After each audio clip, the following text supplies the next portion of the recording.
بسم اللہ الرحمن الرحیم.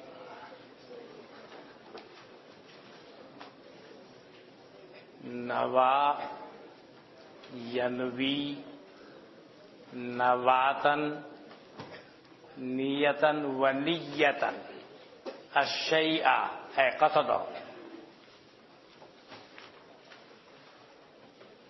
باب ضربہ سے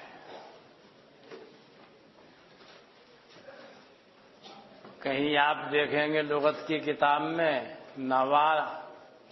نواتن نیتن نیتن القصد العزم، پختہ ارادہ.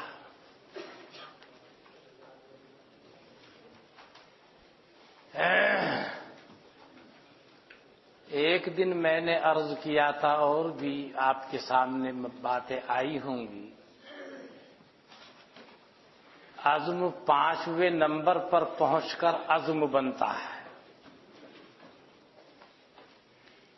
اولے وہلے میں کوئی بات بطریق خیال دل میں آتی ہے تو اسے کیا کہتے ہیں؟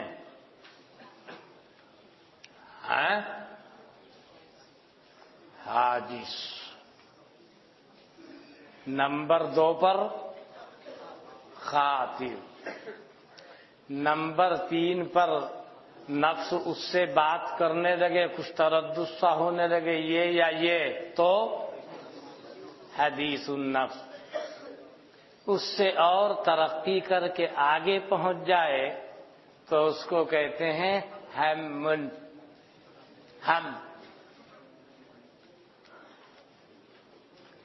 اور بالکل مرجوحیت کا کوئی پہلو باقی نہ رہے، راجح ہونے کا پہلو سامنے آ جائے، کرنا ہے علم یمنع مانے.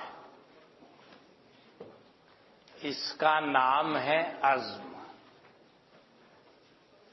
بات سمجھ میں آئی نا؟ اتنی آدمی ہے بیٹھے بیٹھے پتہ نہیں کہاں کہاں وہ گھومتا رہتا ہے، اور ایسی ایسی باتیں اس کے دل میں آتی ہیں. حدیث میں آتا ہے کہ حضرت جی ہم کوئلہ بھو جامیں، یہ ہمیں زیادہ محبوب اور پسند ہے اس سے کہ ہم اس کا تکلم کریں. حضرت نے فرمایا کیا واقعتاً ایسی بات ہے کہ ہاں اب وہ عین الایمان. یعنی مطلب یہ ہے شیطان نے اتنی ایڑی چوٹی کی طاقت لگا کر انسان کو اس میں پھنسایا، کہاں اس کو دوڑایا اور گھمایا، لیکن اللہ کی رحمت نے اس کی مدد فرمائی اور اس کا ارتکاب نہ ہو سکا.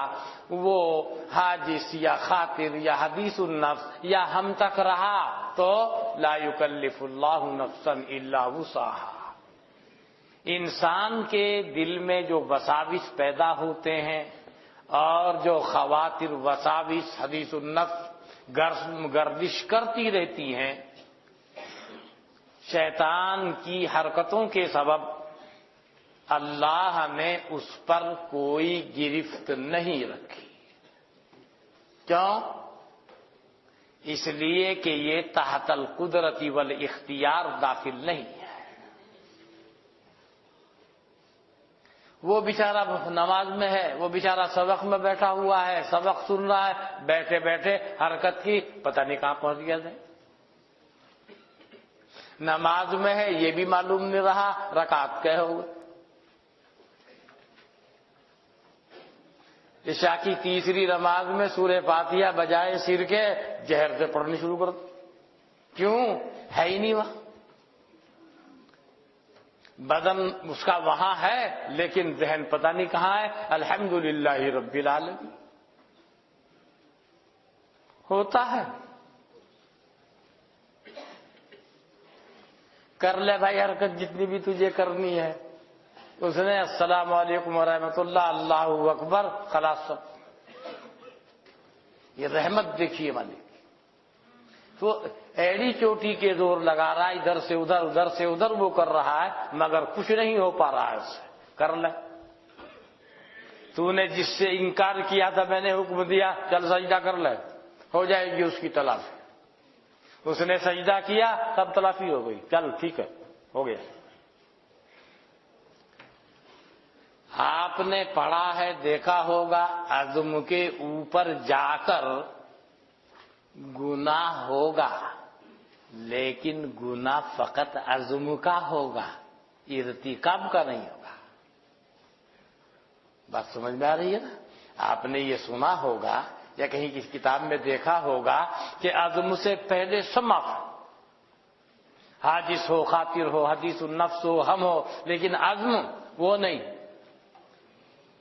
اس پر میں عرض کر رہا ہوں عزم کے اوپر گناہ عمل کے ارتکاب والا گناہ نہیں ہے، فقط عزم کا گناہ ہے، ارتکاب فعل کا نہیں۔ فرق سمجھ میں آ رہا ہے؟ تو آپ کو یہ بتایا نیت کس کو کہتے ہیں، بلا کسی تردد کے پٹ، ایک دم ایسی مستحضر ہے، ایسی ذہن میں ہے اس کے، اگر کوئی پوچھنا چاہے وہ چیز ایسی مستحضر ہونا، تفکر کی، غور و فکر کی ضرورت۔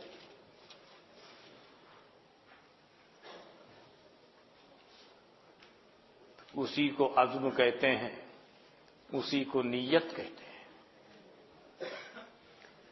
ایک تھوڑی سی بات اور ہے،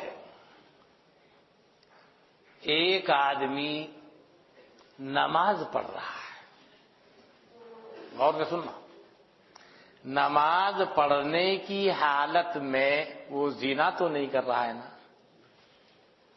نہیں کر رہا ہے نا؟ تو نماز پڑھنے کی وقت میں اس کو نماز کا جو ثواب ہے وہ اس کو ملے گا، ترک زنا کا جو ثواب ہے وہ اس کو ملے گا کہ نہیں؟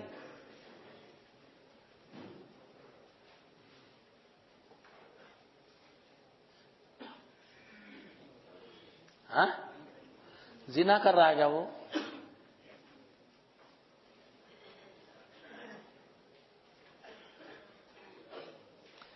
آپ لوگ یہاں بیٹھے ہوئے ہیں سبق میں، حدیث شریف آپ پڑھ رہے ہیں، اب یہاں کوئی قبیح فعل کا ارتکاب آپ نہیں کر رہے ہیں، نہ زنا کا مسئلہ ہے، نہ اس جیسے کسی اور چیز کا مسئلہ ہے، اس سے آپ مجتنب ہیں، بچے ہوئے ہیں، تو اس وقت میں جو زنا کا ترک آپ کی جانب سے ہو رہا ہے اس کے اوپر آپ کو ثواب ملے گا کہ نہیں؟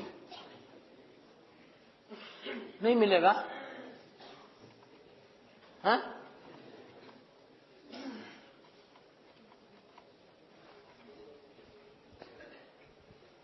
کیا بات ہے، پریشان ہو رہے ہیں سب؟ ہاں؟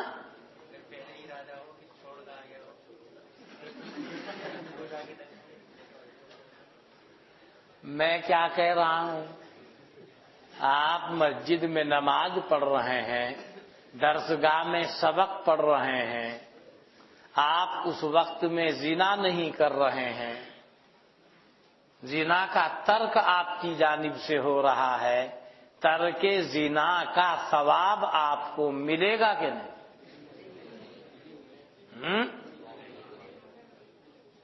آپ میں تو اختلاف ہو رہا بھائی، آثار رحمت پائے جا رہے۔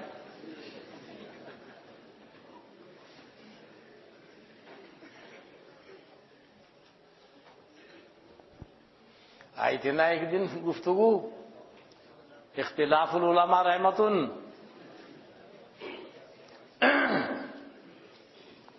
آپ نے کچھ کہا تھا، میں نے کچھ کہا تھا، یاد آ رہا ہوگا۔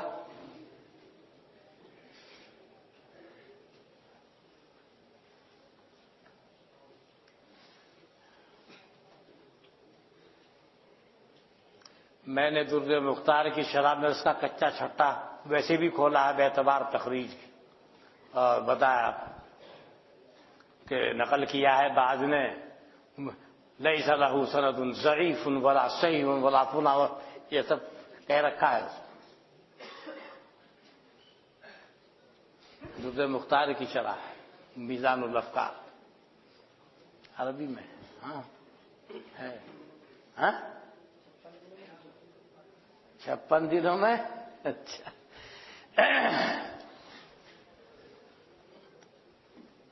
مولانا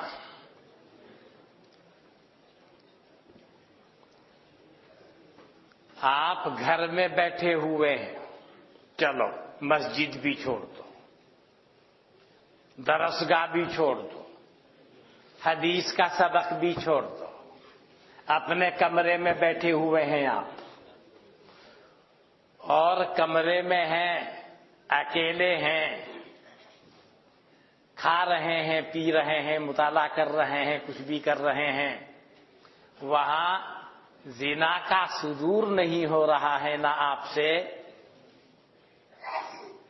انتفاع ہے نہ اس کا، تو ایسی صورت میں ترک زنا پر جو ثواب ملنا چاہیے آپ کو ملے گا کہ نہیں؟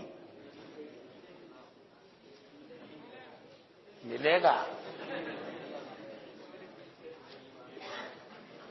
بڑے فیاض ہیں آپ۔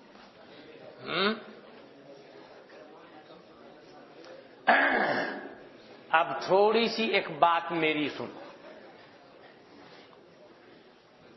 یہیں حاضر رہنا۔ ایک ہوتا ہے کسی فعل کا انتفاع یا کسی فعل کا ترک یا کسی فعل کا عدم، ثواب جب بھی ملے گا عدم فعل پر نہیں ملے گا، فعل پر ملے گا۔ ابھی ذہن نشی نہیں ہوا آپ کے، ابھی ہوگا، میں آگے بولوں گا، ذہن نشی ہو جائے گا انشاءاللہ۔ ابھی میرے الفاظ سن لیجیے۔ ثواب کہیں پر ملتا ہے؟ فعل پر، عدم فعل پر نہیں ملتا۔ آپ یہاں بیٹھے ہیں، زنا کا عدم ہو رہا ہے، مسجد میں ہے، عدم ہو رہا ہے، کوئی پھنسی نہیں اتفاق سے، یہاں ترک زنا کی صورت میں عدم فعل ہے، ثواب جب بھی ملے گا عدم فعل پر نہیں، کہیں پر ملے گا؟ فعل پر۔ اس کو اصطلاح فقہا میں جہاں انتفاع ہے اس کو کہا جاتا ہے کچھ کام ہوتے ہیں از قبیل فعل، کچھ ہوتے ہیں از قبیل تروک، تروک جمع ترک بمعنی متروک۔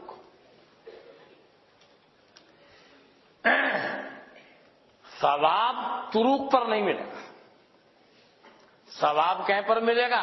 فعل پر۔ سارے اسباب موجود ہیں، ایک داعیہ آپ کو دعوت دے رہی ہے کسی فعل کے ارتکاب کی جانب، لیکن آپ کے اوپر اللہ کے خوف کا غلبہ ہوا، اللہ کے خوف کے غلبے کی وجہ سے آپ نے اپنے نفس پر کنٹرول کیا، اس کا نام ہے کف النفس۔ یہ کف النفس یہ فعل ہے۔ ثواب جو مل رہا ہے عدم پر نہیں مل رہا ہے، عدم فعل پر، ترک محض پر ثواب نہیں ملتا۔ ایک بیچارہ اندھا ہے، کہتا ہے الحمدللہ میں نے آج تک کسی غیر محرم کو نہیں دیکھا، ثواب ملے گا کیا؟ ارے آنکھ ہوتی اور پھر نہ دیکھتا، اور دیکھنے کے اسباب ہوتے، تیری جانب سے کف النفس ہوتا، اس وقت میں کف النفس کی شکل میں وہ فعل پایا جاتا، ثواب فعل پر ملتا ہے، عدم پر نہیں ملتا ہے۔ اب بات سمجھ میں آ گئی ہوگی۔ ایک ہے پورا ارادہ کیے ہوئے بیٹھا ہے، کوئی پھنس جاوے تو اس کام کو کر لوں، لیکن نہ اسے دکھتا، نہ اسے کوئی پھنسا، نہ اسے کوئی پھنسی، کہتا ہے الحمدللہ میں نے کبھی زنا نہیں کیا۔ اس عدم زنا پر، ترک زنا پر، ترک پر ثواب ملے گا؟ نہ۔ تمام اسباب دوائی موجود اور کوئی معنی نہیں ہے علاوہ اللہ کے خوف و خشیت کے۔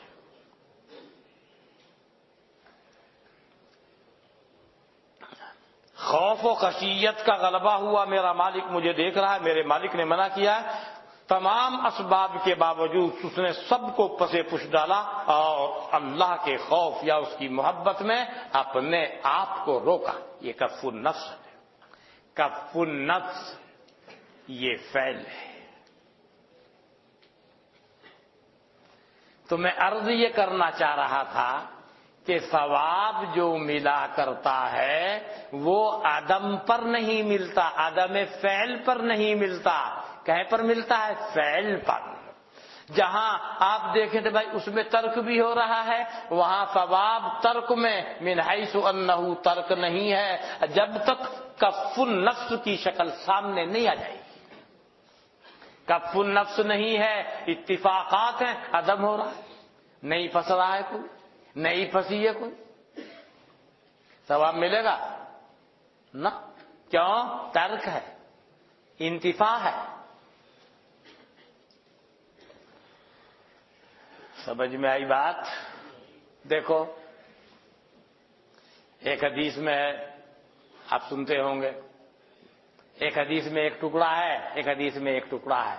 ایک میں ہے النکاح من سنتی، ایک ٹکڑا ہے، ایک ٹکڑا ہے فمن رغب عن سنتی فلیس منی۔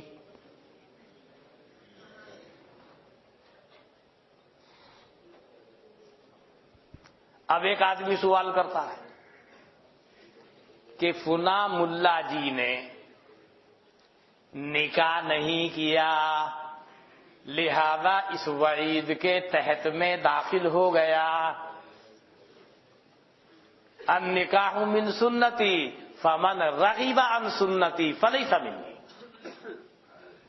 یہ مجھ سے سوال کیا گیا تھا، ممکن ہے آپ میں سے کوئی ہو موجود، مشکات میں سوال کیا گیا مجھ سے پچھلے سال، فمن رغب عن سنتی فلیس منی، کہ بعض اکابر اس حدیث کی وعید کے دائرے میں داخل ہو رہا۔ میں نے کہا، میں نے جواب دیا، سنیے آپ، ایک ہے اپنے احوال عارضہ کی وجہ سے کسی فعل کا ترک و انتفاع، ھذا شیء آخر۔ ایک ہے سنت نبویہ سے اعراض، ھذا امر آخر۔ یہ جو ارشاد فرمایا گیا ہے اعراض پر ہے، ترک محض پر نہیں ہے۔ آدمی کے سامنے کیا حالات ہیں، کیا عوارض ہیں، کن احوال سے دو چار ہے، کیا احوال داخلی یا احوال خارجیہ ہیں، اس کو تو مبتلا بھی زیادہ سمجھ پاتا ہے، دوسرا آدمی فیصلہ کرنے سے قاصر ہوتا ہے۔ لہذا ترک محض اور انتفاع کی بنیاد پر، انتفاع فعل کی بنیاد پر آپ کسی کو اس کی وعید میں شامل نہیں کر سکتے جب تک کہ اعراض نہ پائی جائے، اعراض نہ پایا جائے۔ اعراض ہوا شیء آخر، اور ترک الشیء اور انتفاع الشیء ہوا شیء آخر۔ بات سمجھ میں آ گئی ہوگی؟ اس لیے کہہ رہا ہوں ممکن ہے آپ میں سے بھی کسی کو اسی سنت پر عمل کرنے کی توفیق اللہ تعالیٰ کسی کو عطا فرما دے جو بعض اکابر کو ملی ہے۔ اگر کوئی اعتراض کرے یہ جواب اس کو دے دینا، رغیب عنہ اس کے معنی تو اعراض کے، ترک و شیء آخر، وعید اعراض پر ہے، ترک محض پر نہیں ہے۔ بات سمجھ میں آئی؟ بہرحال میں پہلے اس پہ عرض کر رہا تھا کہ جہاں انتفاع فعل کی صورت میں ثواب ملنے کے مواقع ہیں، وہاں اس وقت میں ہیں وہ مواقع جب کہ وہ انتفاع فعل کے درجے میں آ جائے۔ فعل کے درجے میں کب آئے گا؟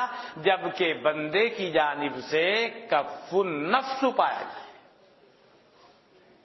اگر کف النفس یعنی اپنے آپ کو روکنا، مولانا ایک آدمی گوشہ نشیں ہے، کوئی پتہ نہیں رہا، لہذا وہ نہ کسی کی چغلی کر رہا، نہ اس کی غیبت کر رہا، نہ وہ کر رہا، نہ پھنا کر رہا، ثواب مل رہا نہیں۔ ثواب جب ملے گا اس طرح کے مواقع آئیں اور طبیعت چاہتی ہے کچھ کہوں لیکن اپنی طبیعت پر کنٹرول کرے اور رکھ دو۔ جب کف النفس کی شکل سامنے آ جائے گی تو ثواب ملے گا۔ اس وقت میں غیبت سے بچنے کا ثواب اس کو ملے گا جہاں کف النفس کی شکل سامنے آئے، اور اگر کف النفس کی شکل سامنے نہیں آ رہی ہے تو ثواب نہیں ملے گا۔ ہر چیز کا وہی حال ہے۔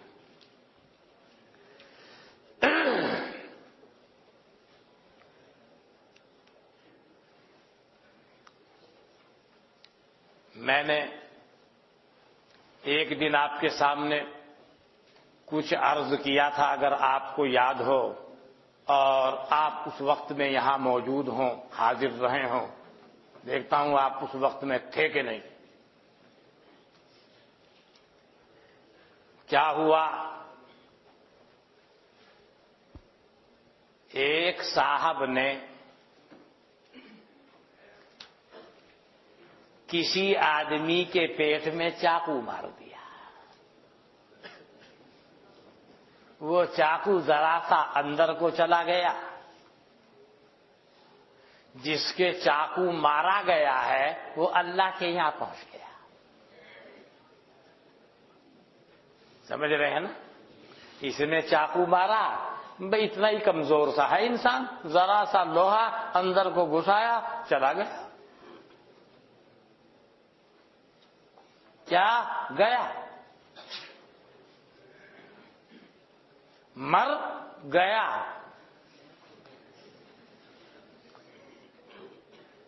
مر وہ بھی عربی کا لفظ ہے، مر رہا تھا اصل میں، معنی بھی جوڑ دیے اس کے ساتھ ہی۔ مرہ کے معنی گیا، دونوں کو جوڑ کے بولنے لگے مر گیا۔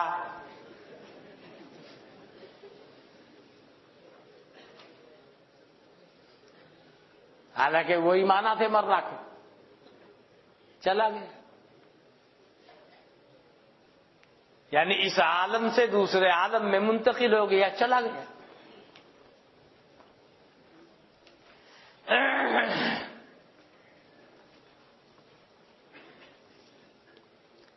اب جب وہ مر گیا، بھائی یہ چاقو کس نے مارا؟ جو مولوی صاحب ہیں میوات کے صوفی جی،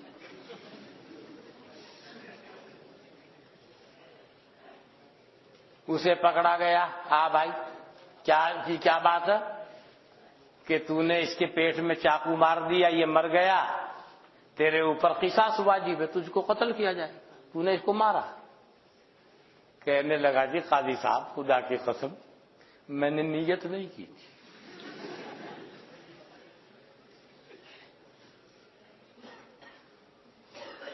یہ قسم کھا کے کہہ رہا ہے کہ میں نے نیت نہیں کی۔ ابے تو نیت تو کہہ رہا ہے، وہ تو مر بھی گیا اور آپ فرما رہے ہیں میں نے نیت نہیں کی۔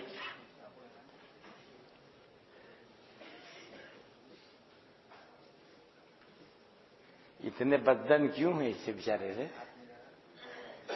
آپ کو دکھانے کے لیے؟ اچھا اتنے بدن نہیں ہوا کرتے، تو نیک آدمی ہے، تمہیں تاکہ سب چیز سمجھ میں آ جائے، اس لیے میں بول دیتا ہوں جب بھی صوفی جی آتے. اور یہ بھی تو ہو سکتا ہے کہ اگر آپ کسی کے ہاتھ میں کچھ دیکھ بھی لیں تو آپ کی نگاہ وہ کانٹے پر نہیں پھول ہی کے اوپر پڑے. ہونا یہ چاہیے جب تو نگاہ پھول پر پڑنی چاہیے، کانٹے پر نہیں. کانٹے پر نگاہ ڈالو گے تو اچھی بات نہیں ہے. پھول پر ڈالو، یہ تو پھول ہے.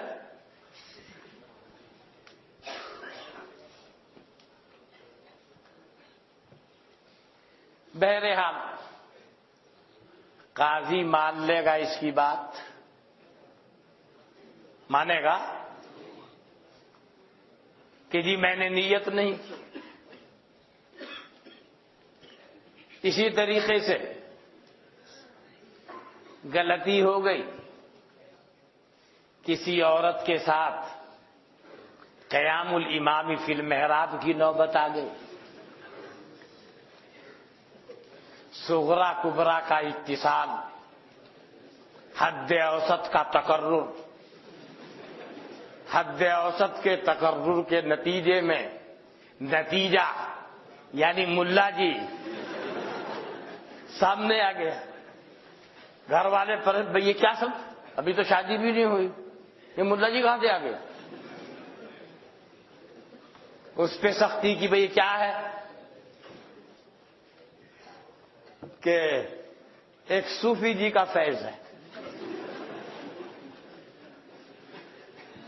صوفی جی کو بلایا گیا، بھائی تیرے اوپر علی حسب الاحوال جلد یا رجم کا حکم ہے. چلیے کیوں تو نے کہ جی خدا کی قسم میں نے نیت ہی نہیں کی.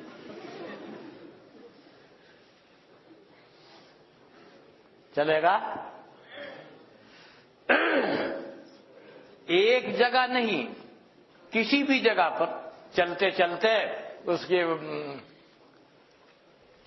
کسی کی کوئی چیز کھڑی ہوئی ہے، اس نے لات اس میں ماری، اس کا نقصان ہو گیا. ابے کیا کیا؟ زمان دے کہ جی میں نے نیت ہی نہیں کی تھی.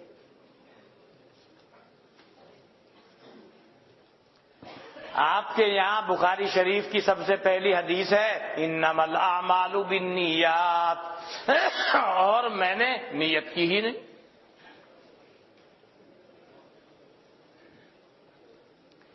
یہ گفتگو میں نے کسی دن کی تھی کہ نہیں، یاد آ رہا ہے کچھ؟ کی تھی میں نے. یہاں وہ کہے کہ میں نے نیت نہیں کی تھی، یہ اس کی بات چلنے والی نہیں ہے، قابل قبول نہیں ہے. کیوں؟ ہم دیکھتے ہیں کہ آدمی نیت کرے نہ کرے، جب کسی کام کو اس نے کیا تو وہ تو ہوگا. وہ کہتا رہے کہ میں نے نیت کی کہ نہیں کی. کپڑے کو اس نے پھاڑا، کپڑا پھٹے گا. کسی کے چاقو مارا تو اس کا اثر سامنے آئے گا. کوئی غلط کام کیا تو اس کا اثر سامنے آئے گا.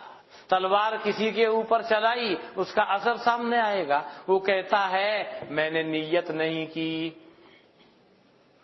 ایک آدمی کا کھیت کھڑا ہوا ہے گیہوں کا، بالکل تیار، ایک دم چبکا ہوا، وہ کل کو کاٹنے والے ہیں. یہ پہنچا اور اس نے کیا کیا، وہاں سگریٹ سلگائی اور وہ اسی میں پھینک دی اور اس کو پکڑا، ذرا سی دیر میں ہو گیا. وہ پورا کھیت جل کے خاکستر ہو گیا. بلایا گیا اس کو کہ جرمانہ ادا کرو، کہ میں نے نیت نہیں کی. اور بعض جگہ تو ایسا ہے کہ اس کا کچھ بھی دخل نہیں، آدمی جا رہا ہے گاڑی لیے ہوئے، اتفاق سے غلطی وہ بالکل جا رہا ہے، ایک آدمی اس کی گاڑی کے نیچے آ گیا. واقعتاً کسی کو قتل کرنے کی، مارنے کی اس کی کوئی نیت نہیں. اب بھی نہیں چھوڑتی شریعت. بھائی قتل خطا تو ہے کہ ہاں جی قتل خطا تو ہے، نیت تو نہیں کی تھی کہ نہ، لیکن ہوا نا، کہاں جی دیت دے.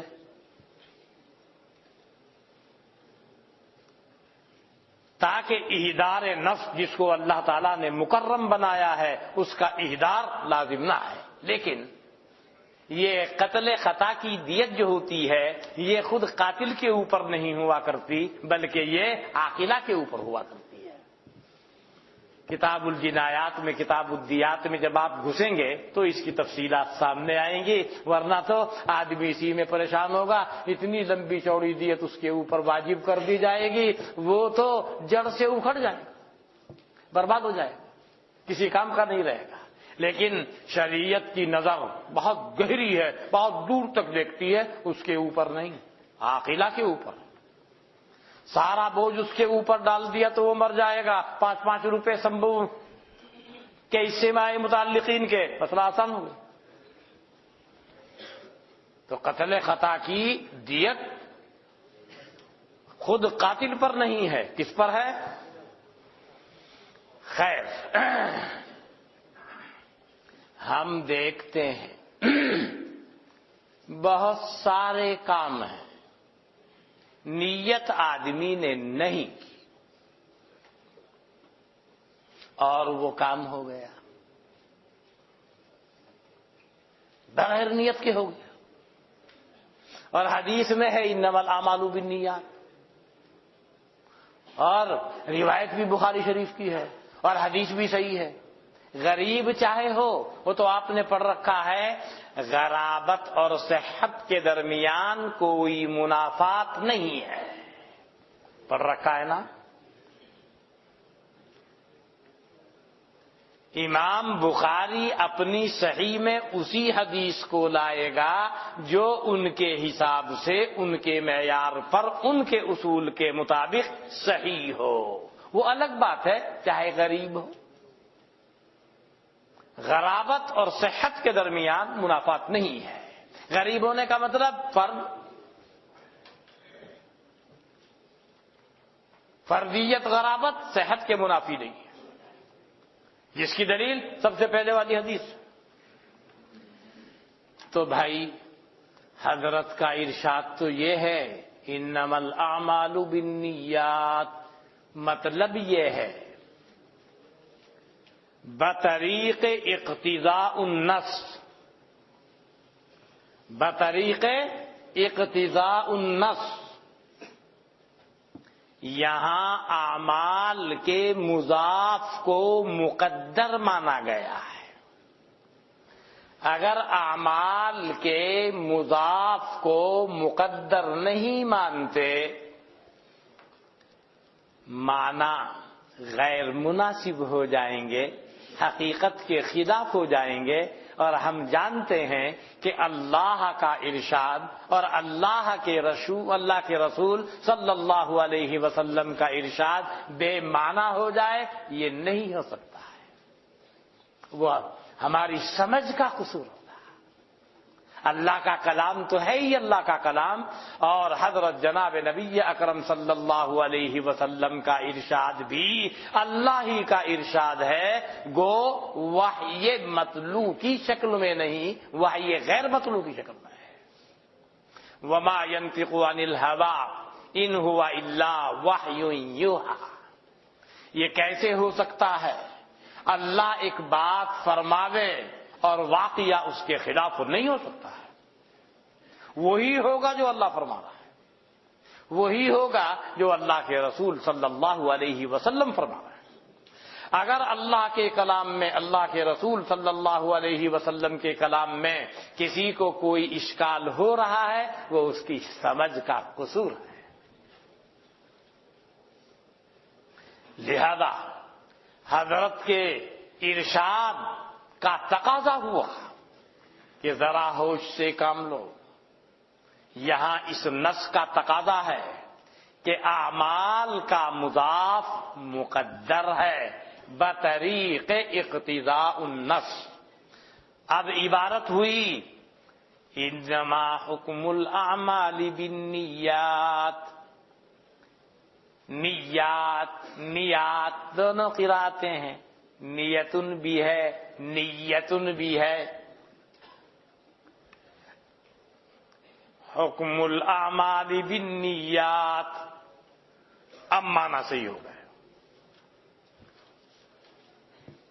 حکم، یہ بھی میں نے اس دن عرض کیا تھا، حکم سے کیا مراد ہے؟ یہی ہونا، باہر نہیں ہونا، موجود ہے نا یہیں۔ حکم سے کیا مراد ہے؟ جب لفظ حکم بولا جاتا ہے فقہا کے یہاں، محدثین کے یہاں، تو اس سے مراد دو ہیں۔ لفظ حکم مشترک ہے، حکم دنیاوی اور حکم اخروی کے درمیان۔ مشترک جانتے ہو نا؟ ایک ایسا لفظ ہے جو بیک وقت دو یا اس سے زائد چند معانی کے اوپر دلالت کرتا ہے، کیا بولیں گے اس کو؟ مشترک۔ دلالت تو کرے گا وہ سب پر، لیکن بیک وقت میں مراد سب کو نہیں لیا جا سکتا۔ جیسے فعل مضارع ہے، جانتے ہو نا فعل مضارع کو؟ ماضی مضارع۔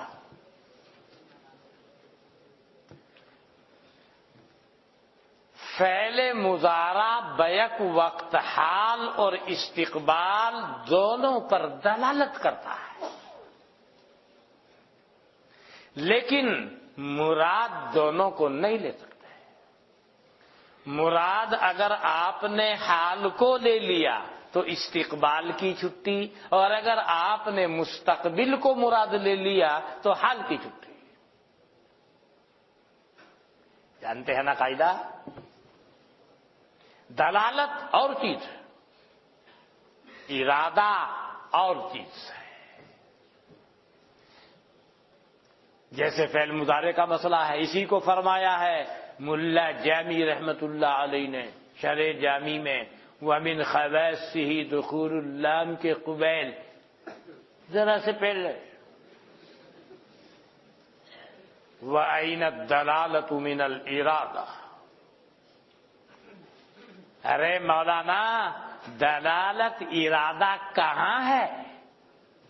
اسی اشکال کا جواب دے رہا ہے۔ ارے تو اشتراک ہو رہا ہے، اس پر بھی دلالت کر رہا ہے۔ جواب دے رہا ہے دلالت ہی تو کر رہا ہے، ارادہ تو سب کا نہیں ہو رہا ہے۔ دلالت اور چیز ہے، ارادہ اور چیز ہے۔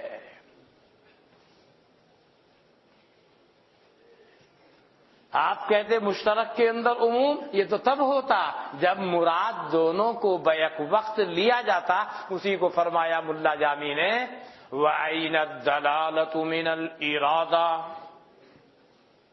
دلالت ارادہ کہاں ہے؟ ہوا شیء آخر، ہوا شیء آخر۔ اسی طریقے پر لفظ حکم مشترک ہے، حکم دنیاوی اور حکم اخروی کے درمیان۔ ایک ہے دنیا کا حکم، ایک ہے آخرت کا حکم۔ دنیا کا حکم یہ ہے یہ کام جو کیا صحیح ہوا کہ غلط ہوا، یعنی کسی کام کے اوپر صحیح ہونے کا حکم لگانا، فاسد ہونے کا حکم لگانا، صحت و فساد کا حکم لگانا، یہ ہے حکم دنیاوی۔ ہاں جی، اس کام کے اوپر ثواب ملا کہ نہیں، اس کام کے اوپر سزا ملے گی کہ نہیں، اس کام کے اوپر عذاب، سزا، عقاب، ثواب ملے گا کہ نہیں، یہ ہے حکم اخروی۔ کیا قسمیں ہوئی حکم کی؟ حکم دنیاوی، اس سے مراد صحت و فساد۔ حکم اخروی، اس سے مراد ثواب اور عقاب کا مرتب ہونا۔ تو لفظ حکم مشترک ہے ان دونوں کے درمیان، یعنی حکم دلالت کرتا ہے ان دونوں پر، یعنی حکم دنیاوی اور حکم اخروی دونوں کے اوپر، لیکن مراد اگر یہ لے لیا دنیاوی تو اخروی کی چھٹی، اور اگر مراد اخروی لے لیا تو دنیاوی کی چھٹی، ورنہ تو وہی مسئلہ ہوگا کہ مضارع کا صیغہ ہے، حال بھی مراد ہے اسی وقت میں اور استقبال بھی مراد ہے، یہ نہیں ہو سکتا ہے۔ دلالت تو ہے دونوں کے اوپر لیکن مراد دونوں نہیں ہے۔ یہاں حکم دنیاوی بھی مراد لے لیا جاوے اور اسی وقت میں ساتھ ساتھ حکم اخروی بھی مراد لے لیا جاوے، یہ نہیں ہو سکتا ہے، ایک مراد لیا جائے گا۔ مراد کون سا ہے مولانا؟ اس پر اجماع ہے کہ یہاں حکم سے مراد حکم اخروی ہے۔ حکم سے مراد حکم اخروی ہے۔ جب حکم اخروی ہے حکم دنیاوی کی چھٹی ہوگی۔ اگر حکم اخروی کے ساتھ ساتھ حکم دنیاوی صحت اور فساد کا مسئلہ بھی اس سے تعلق رکھے گا تو وہی مسئلہ آئے گا، کیا؟ مشترک کے اندر عموم، جس کو آپ نے کہا کہ یہ ممنوع ہے۔ عموم مشترک علی سبیل الحقیقت جائز نہیں ہے۔ صاحب سلم کا بھی فتویٰ پڑھ رکھا ہوگا آپ نے، والحق انہ واقع حتی بین الضدین لیکن لا عموم فیہ حقیقتا، یہ ہے شیخ محب اللہ بہاری کی بات۔ بہرحال اب مطلب یہ نکلا، بندہ جو اعمال کرتا ہے،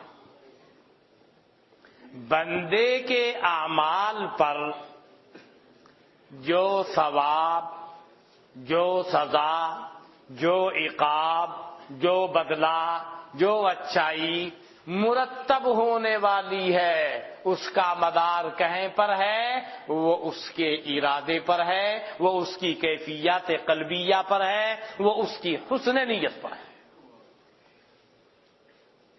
کس نیت سے کس کام کو انجام دے رہا ہے۔ حکم الاعمال بالنیات یعنی اعمال کے حکم اخروی، یعنی ثواب یا عقاب کے مرتب ہونے کا دار و مدار کہیں پر ہے؟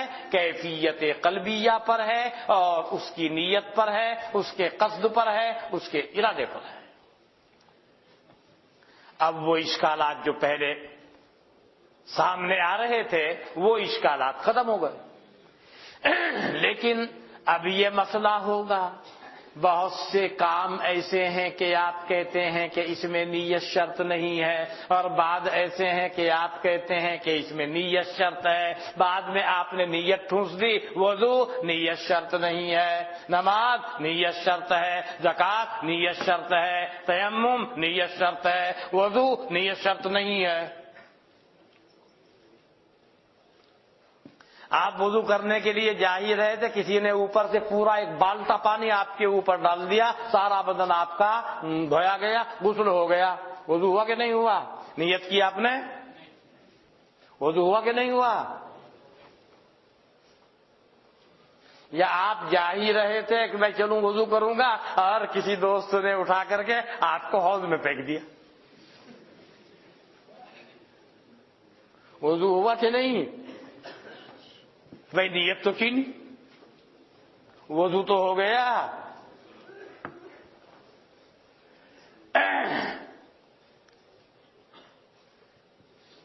ہم نے جہاں جن اعمال میں نیت کو شرط قرار دیا ہے اور جہاں نیت کو شرط قرار نہیں دیا ہے، اس حدیث کو بنیاد نہیں بنایا۔ جہاں جہاں پر بھی نیت کو شرط قرار دیا گیا ہے اس کے دلائل الگ ہیں، اور جہاں نیت کو شرط قرار نہیں دیا اس کے دلائل الگ ہیں، اس کا اس سے کوئی تعلق، کوئی لینا دینا نہیں ہے۔ یہاں نیت شرط ہے کہ نہیں وہ کام کے صحیح ہونے نہ ہونے کے لیے، اس سے کوئی تعلق نہیں، کیونکہ بطریق اقتضاء النص یہاں پر لفظ حکم کو مقدر مانا گیا اور اس سے بالاجماع کہیں کو مراد لے لیا گیا حکم اخروی۔ جب حکم اخروی مراد لے لیا گیا جس سے مراد ہے ثواب یا عذاب و عقاب کا مرتب ہونا، تو صحت و فساد کا اب اس سے کوئی تعلق نہیں رہا۔ اگر اب بھی صحت و فساد کا اس سے تعلق رکھیں گے، بھائی نیت یہاں شرط ہے کہ نہیں ہے، اس سے تعلق رکھیں گے تو وہی مسئلہ ہوگا کہ آپ مشترک کے اندر وہ معنی بھی مراد لے رہے ہیں، یہ معنی بھی مراد لے رہے ہیں۔ اب اس قاعدے کو مد نظر رکھنے کے بعد اب کسی طرح کا کوئی اشکال اس حدیث کے اوپر وارد نہیں ہوتا ہے، سارے اشکالات ختم ہو گئے۔ جتنی بھی عبادات ہیں، جتنے بھی اعمال ہیں، جہاں نیت کو شرط کہا ہے، جہاں نیت نہیں کہا، دلائل الگ۔ یہاں تو حکم مقدر مانا اور بطریق اقتضاء النص مانا، اور اس سے مراد بالاجماع حکم اخروی کو لے لیا گیا، اور بات یہ صحیح یہ نکل کے سامنے آئی کہ مفہوم یہ ہے کہ تمام اعمال کے اوپر ثواب کے مرتب ہونے کا یا عذاب کے مرتب ہونے کا دار و مدار کہیں پر ہے؟ انسان کی نیت پر ہے، کس نیت سے کر رہا ہے، اللہ اسے جانتا ہے۔ اسی کی تفصیل آگے آ رہی ہے۔ یہ ہے اس حدیث کا خلاصہ، اس کا مفہوم، انما الاعمال بالنیات۔ اگر ان چیزوں میں نہیں گھسیں گے تو انما الاعمال بالنیات کے ظاہر کو دیکھیں گے، ایسے ایسے اشکالات سامنے آئیں گے کہ جواب دینا بھاری پڑ جائے گا۔ کیا بات ہے، پرچیوں پہ ہاتھ جا رہے بھائی؟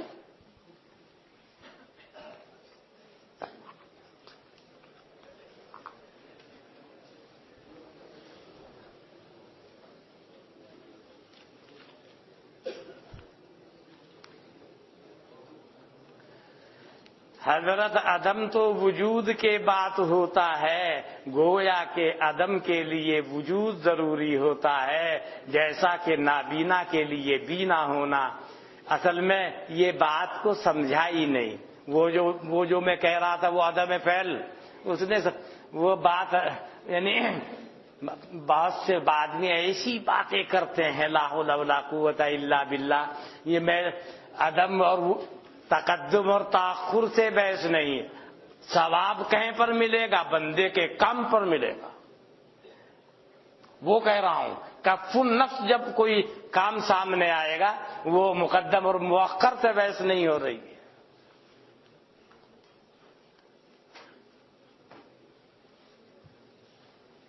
کیا واقعتاً انار میں ایک دانہ جنتی ہوتا ہے؟ میں ایسی کوئی حدیث نہیں دیکھی، آپ نے دیکھی ہوگی ایسی حدیث کہ ایک دانہ جنت میں ضرور جائے گا؟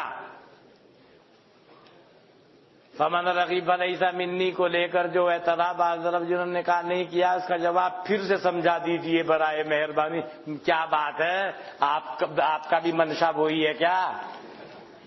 وہ تو میں نے بتا دیا، ترک ہوا شیء آخر، اعراض ہوا شیء آخر۔ والد صاحب کی طبیعت خراب ہے، اللہ شفا عطا فرمائے۔ مفتہ بھی قول کے مطابق عاقلہ کون ہے؟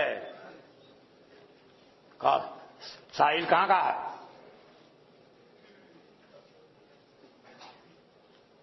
تاکہ میرے لیے جواب دینا آسان ہو جائے۔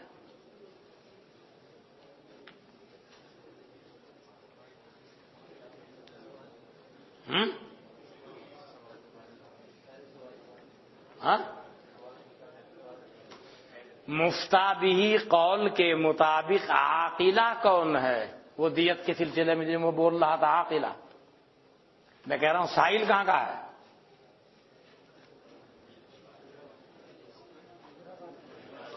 حیدرآباد کا ہے، اور حیدرآباد میں عاقلہ کو نہیں جانتے ہیں۔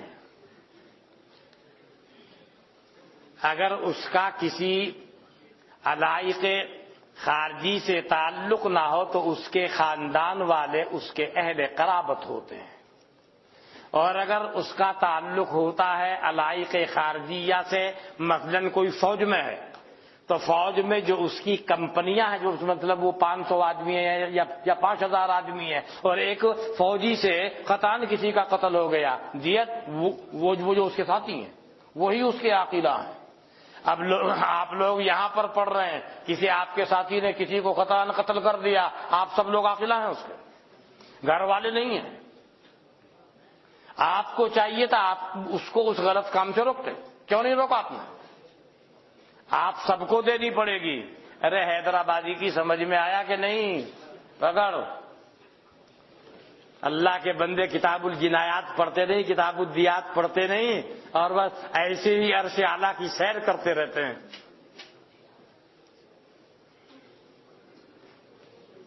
باپ کے مرنے کے بعد کیا بیٹا باپ پر جو مہر لازم تھا وہ باپ کی طرف سے ادا کر سکتا ہے یا نہیں؟ کس کو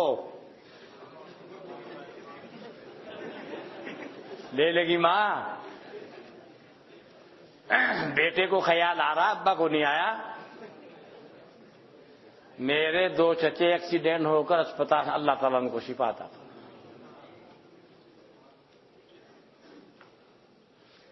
گلشتہ بوستہ پندنامہ کریمہ سعدی کی فارسی شروحات ہیں، میں اسماء مولانا دیکھ لیجئے، خود ہی دیکھ لیجئے۔ پیٹ میں چاقو مارا، دیت واجب ہوگی، حالانکہ اس پر قتل عمد کی تعریف صادق آ رہی ہے۔ مولانا میں تو یوں ہی کہہ رہا تھا کہ قاضی نے کہا چل تجھ کو کس کی ساتھ میں قتل کیا جائے گا، صحیح، ذرا غور سے سنتے آپ۔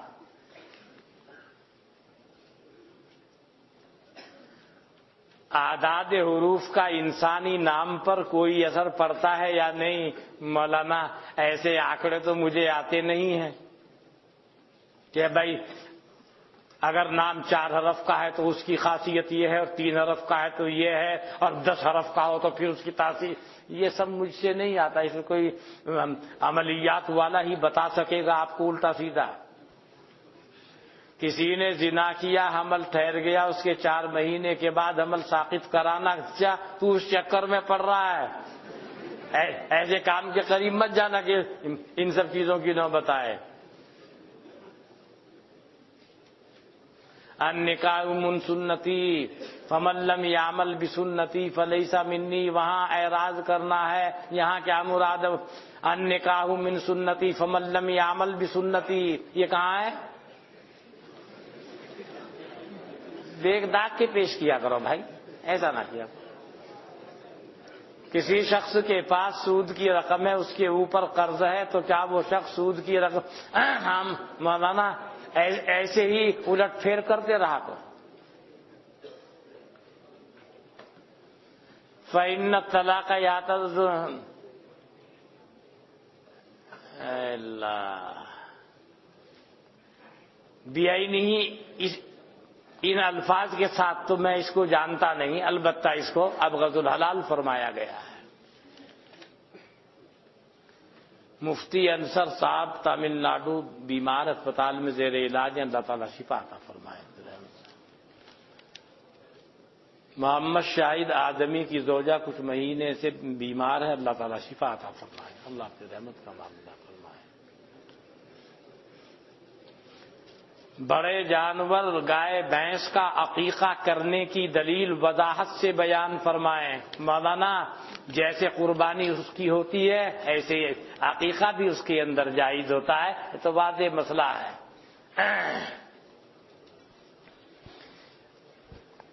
چل دوں کچھ نمٹا دوں اسے آج؟ ہاں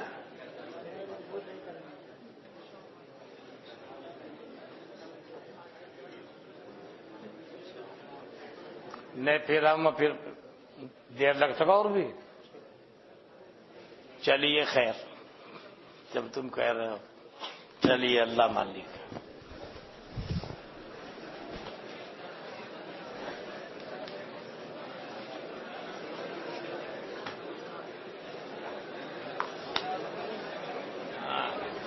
تو بدھ ہے نا، کل میں پڑھاؤں گا، جمعرات ہے، جمعے کو نہیں پڑھاؤں سنیچر میں جمعے کو بنگلور جا رہا ہوں، جمعرات سے سنیچر میں آ جاؤں گا انشاءاللہ۔